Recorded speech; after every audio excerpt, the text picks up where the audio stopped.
Maybe we can have that discussion that's a too. sport. That's a sport cut. That's a whole other thing. Yeah, I mean, We can hop off into that. But that's part of the bag, though, y'all. Sports are wonderful. Team sports, man, it teach you a lot about self-respect, teach you a lot about teamwork, teach you a lot about how to value the wisdom of somebody who knows more than you and can take a look at you in a way that you can't see yourself. well, we talking i.e. about your wisdom, coaches. right? We talking about wisdom. Let's jump into the next one. Though. Hey, Since hey. we're talking about wisdom, bag it and tag it. Bag it and tag it.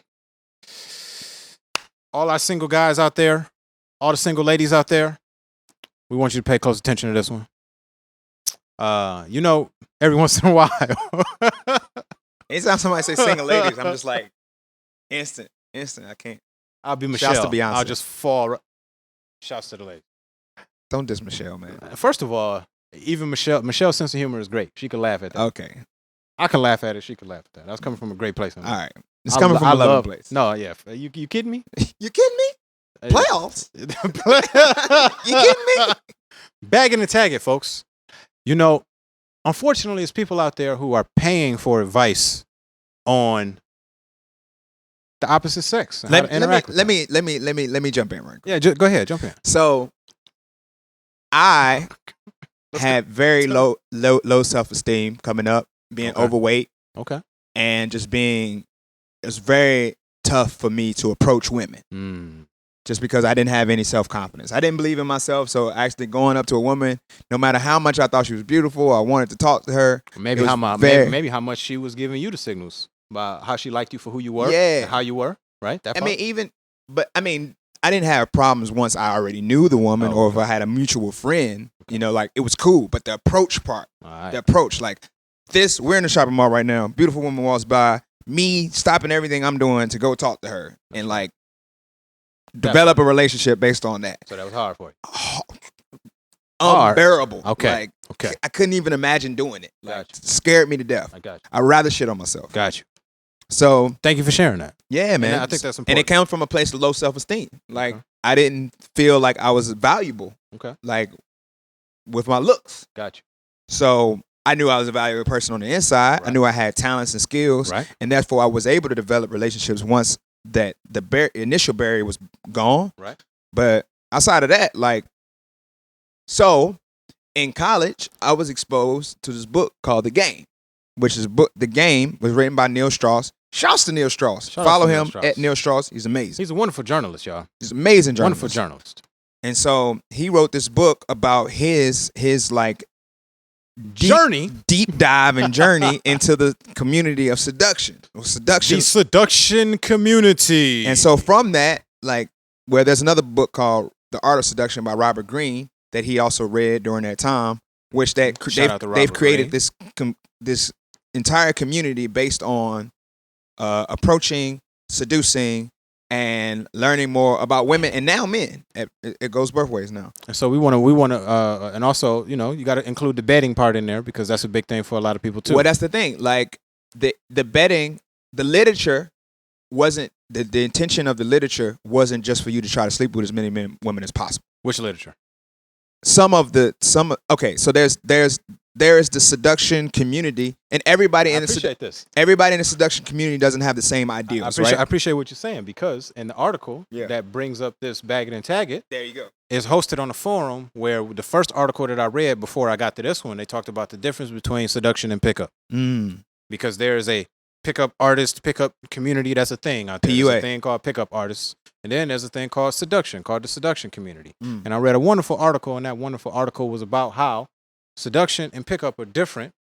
They're the best used interchangeably, right? Because people are coming from different places. Right. There are some people, like myself, I didn't have problems when I was coming up.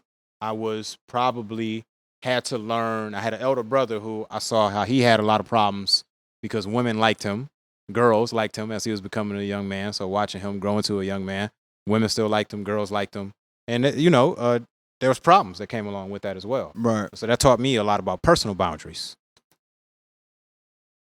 What happened for me was that I was fortunate enough to, have some charisma or whatever. And I didn't have a problem, with the approaches and things like that.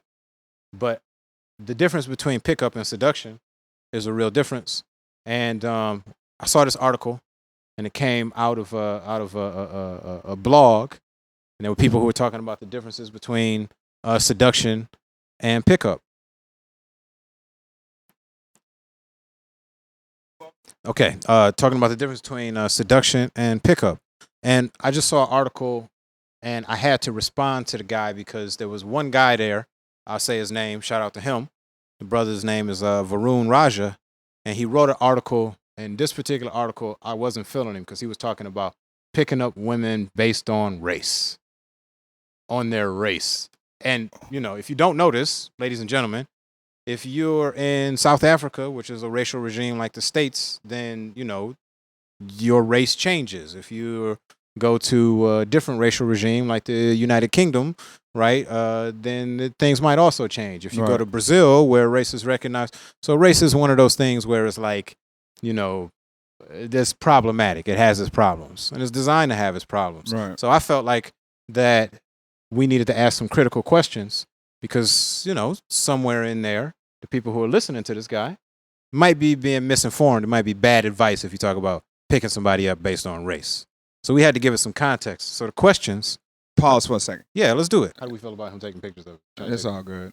Whatever. Like, I don't know if they're going to complain because we're not wearing masks. So, when he wrote the article and he said, this is how you pick up women by race, I had a couple of things that I wrote back to him to say, but I'm curious, what's your take on it? What do you think? I think we put too much emphasis on race and not enough emphasis on culture. Whoa. Because I could be, I could have brown skin and be raised in a culture where I like music that people with brown skin don't necessarily like. Music. So when it comes to cultures, there's food, music, art, community, yeah. Rituals and customs, right. like religion, beliefs. Like there's all types of things that goes into culture, and we don't put enough emphasis on like people of a particular culture versus people of a particular race. So a.black. Yeah. How racial is pickup? I don't think it's racial. I mean, speak on it. I don't think it should in the most be. Potentially offensive way possible. Now, don't hold it. Is it? Let it flow. I think a lot of the books that I read were written for people of a particular United States of America, wasps, Anglo persuasion. Like it wasn't necessarily created for people that look like me. Okay. And that come from a culture. I can see that. I read some of those that is similar to mine. Yeah. So I think because of that, but I think that's fine. Like because why would you write about something you don't know shit about? Okay. Like I wouldn't want you to write about how to pick up a woman of a similar culture to mine if you've never done it before. Sure. Because then like if I read that expecting you to be an expert and then I try it and then it hurts me or like I say something offensive to her, then it would be stupid, right? Like for example, one of the tips in the seduction literature is to break the touch barrier as soon as possible. Okay. Right? And for certain people, people of certain cultures, that's okay. Right. Like for you to touch them early on.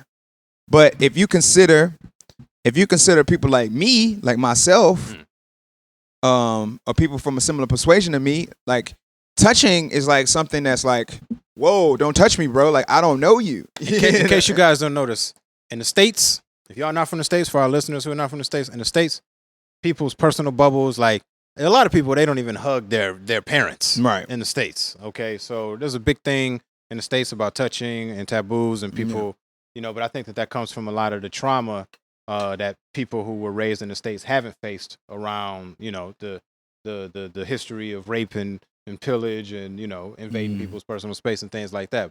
Now, with regards to this whole pickup thing and how racial is pickup, I think that I would have used a language that is not any more racial than anything else in the States. Right. But I think that I think it's important because, not everybody's where we are, right? You're in a healthy relationship that's committed. I'm in a healthy relationship that's committed. But it's important for us to go ahead and say that, there's some people who they might not have made it to where you made it to or to where I made it to in terms of our ability to be able to close the distance. I know I can share with people out here, I don't want to be falsely modest, but, I want to walk that line of being humble, but also representing myself well. That, if I walk into a room, full of basketball players or whatever, and y'all call yourselves looking for some woman that like I might take her. Billionaire, you got a yacht and all the rest of that. Like she might be coming with me, and that's okay. But I think that it's not any more racial than anything else. But this was the thing. Let me tell you a true story. I know a guy, great guy, handsome young dude, educated brother, got a lot of culture. My man is from Harlem.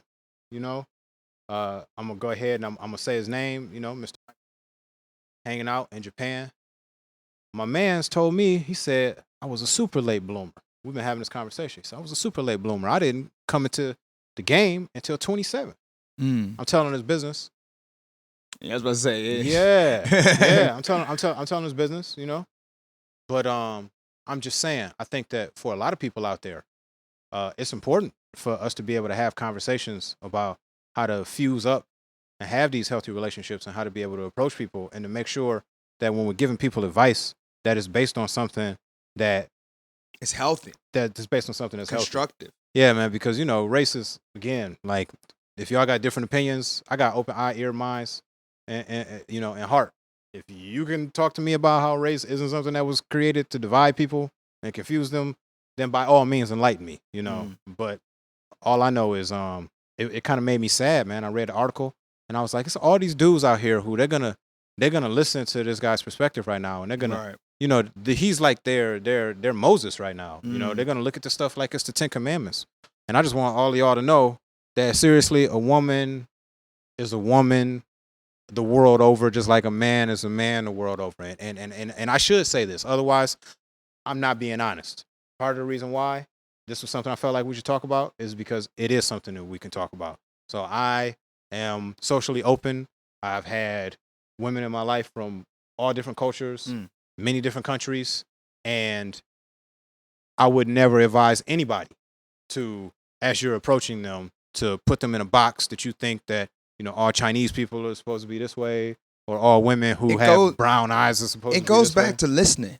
It does go back to listening. It goes back to listening. Oh my God! If you want to get a woman, you go up to her and you show her that you can recognize what's special and unique about her. If I feel like the biggest skill in pickup is active listening, like to be able to ask the right questions, but not put somebody on they feel like they're in an interview, but be able to ask the right questions and respond in a way that is comforting and respond in a way where you actually are building a relationship. And if you can do that, then you're halfway there. Yeah, for me, I couldn't do that. I couldn't walk up to someone and ask them the right question or like say the right thing, have the combination of words and questions that would lead to us being able to build a relationship. And I have it now, but still approaching people gives me anxiety. But what's your favorite seduction literature piece of seduction literature that's been written? The 3-second rule.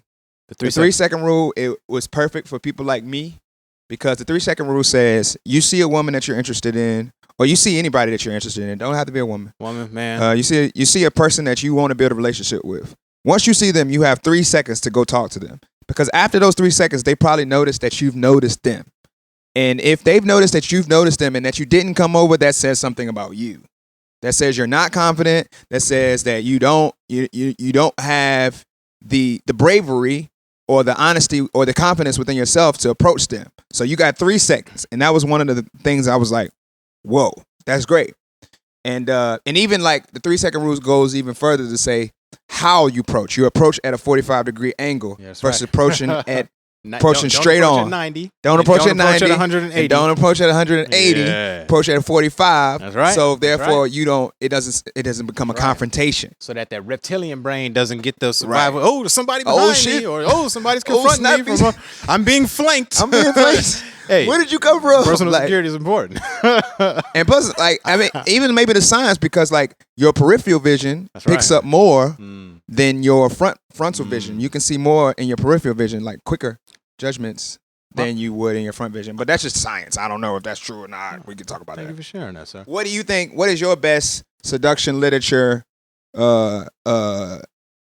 What did you get? What is something that you maybe read about seducing or picking up somebody? The Art of Seduction. That's the one I'm going to roll with. Great book. I'm put out there. My favorite. I feel like the art of seduction is fantastic because it links people to other sources of literature that give them game in life, not just social game, but some financial game, some spiritual game. The art of seduction is wonderful.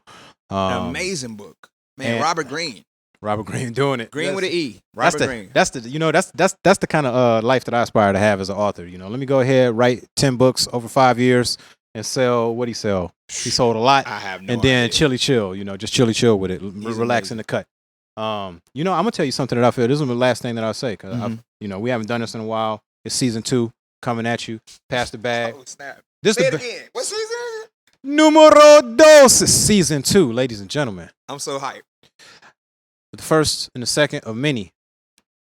I feel like it's important for a lot of people out there who want to learn how to socialize to know that learning how to be okay with rejecting people, learning how to be okay with when you get rejected. Yeah. Oh, we talked about that in season 1. Yeah. Fear of rejection was real. It's real. I feel like learning to be okay with when you see someone whose society has assigned them a certain value, right? And you know that your friends and that your mother and your father and your landlord and everybody who follows you on Instagram would say that's the person that you should go for, and you're just not feeling it, to be 100% okay with that.